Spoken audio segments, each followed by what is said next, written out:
Good afternoon, everybody. Today we're going to be talking about the harvest, the rapture. We're going to begin with Galatians 6, 7 through 9. And it says, "Be not deceived, God is not mocked, for whatsoever a man soweth, that shall he also reap." And so it says, this is meaning don't be deceived by worldly stuff. We do not mock God. What you sow means what you're doing in this life, you will also reap, will come back on you. So tit for tat, per se. This is true for both good and bad. So good is blessings and bad is curses or God's wrath. Verse 8 says, "For he that soweth to his flesh shall of the flesh reap corruption, but he that soweth to the Spirit shall of the Spirit reap life everlasting." And so if you give to the flesh, you're going to reap corruption. When you give to the Spirit, you'll get eternal life. "And let us not be weary in well-doing, for in due season we shall reap if we faint not." So due season is the rapture. Faint not. You have to be spiritually strong. That's what we've been talking about. And ready for that day that no one knows the date. Stay prepared, not scared, like Mama Sarah always says. My note, this applies to our children as well. Seeds. How you raise your harvest, your children up, is how they turn out as humans or spiritual beings. So this is your harvest within your children.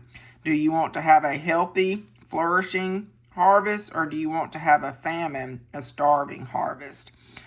Excuse me. So just keep in mind, how you raise your children up really does matter. All right, Proverbs 10, 5 through 6. It says, "He that gathereth in summer is a wise son, but he that sleepeth in harvest is a son that causeth shame." So this teaches us to be wise. Good old summer gardening and reaping those southern garden fruits and vegetables, it's nothing like summer, which is blessings. But when you don't put forth the effort, then shame comes. Compare this to grocery store produce. It's just not as good as the garden, so you can't be asleep and reap a good harvest, which is God's wrath. Verse 6 says, "Blessings are upon the head of the just, but violence covereth the mouth of the wicked." So blessings come to those who harvest correctly versus the wicked who harvest incorrectly. So this is my note. I believe this means for the rapture. All right, we're going to move on to Matthew 9, 36 through 38. And it says, "But when he saw the multitudes, he was moved with compassion on them, because they fainted and were scattered abroad as sheep having no shepherd." So this is Jesus speaking to his disciples. He saw a multitude, many people, but they were scattered, and they fainted because they had no shepherd to lead them. "Then saith he unto his disciples, The harvest truly is plenteous, but the laborers are few." So the harvest truly is plenteous. It's going to be a grand event, that rapture.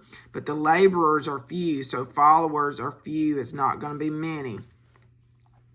"Pray ye therefore the Lord of the harvest, that he will send forth laborers into his harvest." So he's asking us to pray that people will change so that they can get harvested up during the rapture.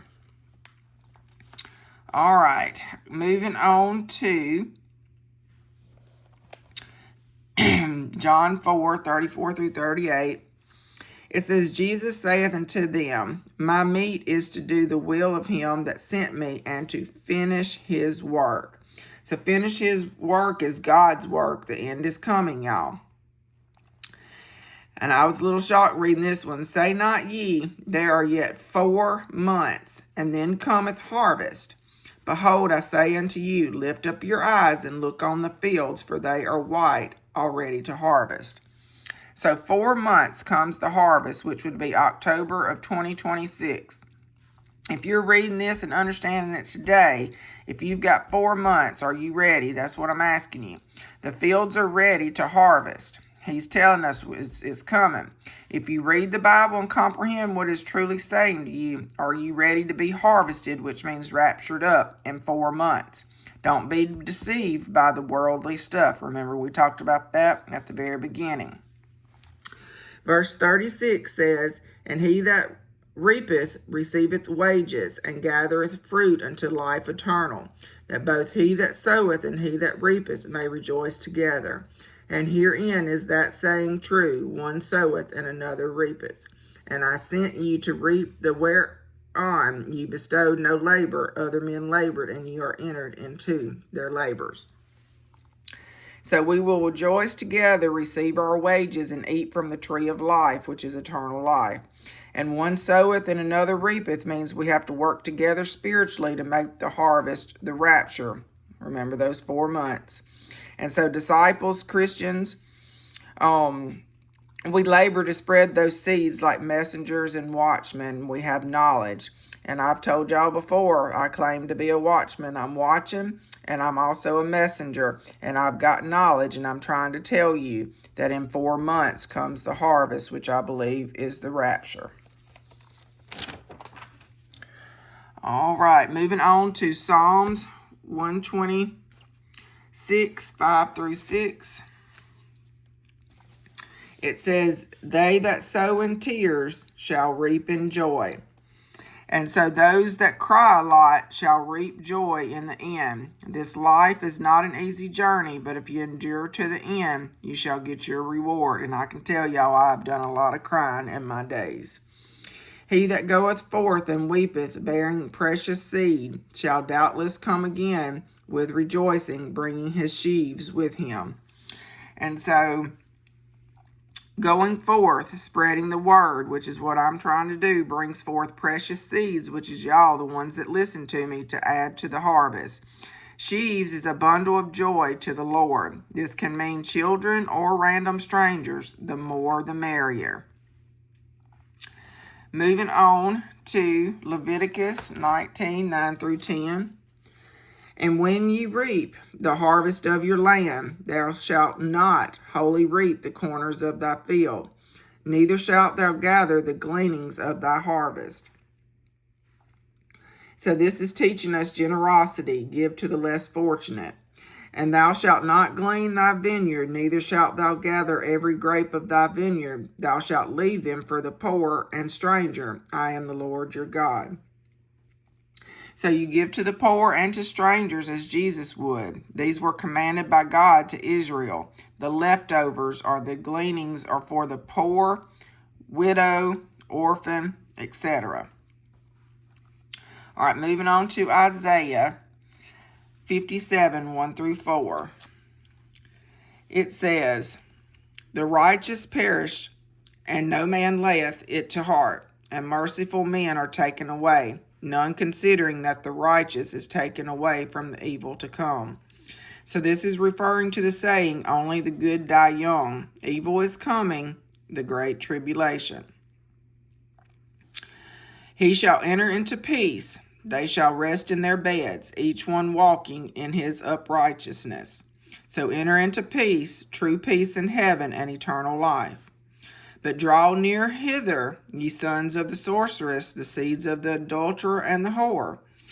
The bad seed, this is a warning to them. Against whom do ye sport yourselves?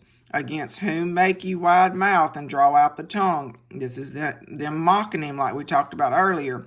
"Are ye not children of transgression, a seed of falsehood?" So the seed of falsehood have been deceived. My note, these bad seeds do not sprout. They do not make a good harvest and will not be raptured up. Moving on to Job 12, 12 through 13. It says, "With the ancient is wisdom, and in length of days understanding. So the elderly have wisdom and understanding. With him is wisdom and strength. He hath counsel and understanding." So wisdom, strength, counsel, and understands. My note, these are the good seeds that sprout and multiply. They bring forth a bountiful harvest. And now moving on to Matthew 13, 37 through 40, which is the parable, a mystery of the tares of the field, which is the end, y'all. So 37 says, He answered and said unto them, He that soweth the good seed is the Son of Man. So good seed is the Son of Man, which is Jesus Christ, the Christians. The field is the world. This is a key statement, y'all. The field is the world. The good seed are the children of the kingdom, but the tares are the children of the wicked one. So the field is the world. Key statement, good seed is children of the kingdom, which is God's kingdom, and the tares are children of the wicked one, which is devil and Satan. They are unwanted weeds. That's what tares means, that grow. Best known for deception. What does the devil do? He deceives everybody, and they look like wheat. And you know, wheat was very important in the Bible, especially to Israel. And so good seeds are the children of the kingdom. The tares are those bad seeds, the children of the wicked. In verse 39, the enemy that sowed them is the devil. The harvest is the end of the world, and the reapers are the angels. So that means the angels are going to come and get us during this rapture. Harvest is the end of the world, the rapture and the end. And verse 40 says, As therefore the tares are gathered and burned in the fire, so shall it be the end of this world. And so the tares, evil will be burned in the fire, which is that final judgment, into the lake of fire. So let's recap. The harvest, what it means is the rapture, y'all. Reap what you sow. Our lives matter. In due season, the rapture is coming. And remember, we talked about that 4 months from today. You're reading the Bible. If 4 months, are you ready? Finishing God's work. The end is coming. And the circle of life He provides for us. We have joy. We have life lessons on generosity, wisdom, and knowledge. The good die young, but the old bring forth the fruit. And the parable of the tares is good seed versus bad seed. So during this lifetime, we spread or sow good or bad seeds, which words and actions matter. When the time comes, will you have a gleaning, bountiful harvest, or will you have a barren garden? And you know, that gleaning word there, are you spreading with the poor? Are you giving to them because that's what it was left for? So do you want to have this type of garden, which, you know, brings forth and you're going to get to go up in the rapture? Or are you going to have a barren garden? You're not going to have anything in it. You're not spreading any seeds, and you're going to bring forth a garden with a bunch of weeds that are not wanted during the time of the rapture. And so I learned so much myself during this lesson. I didn't exactly know, what I was going to be teaching on when I woke up this afternoon to this message. But now I get it. The harvest is the rapture, and we want to have a bountiful garden of seeds, which is people that we've reached out to give to Him during that rapture. You don't want to be those tares and those wicked, offspring seeds of the devil. You just don't want to do that. So I hope that y'all enjoyed this lesson. I really did. And y'all have a God bless day.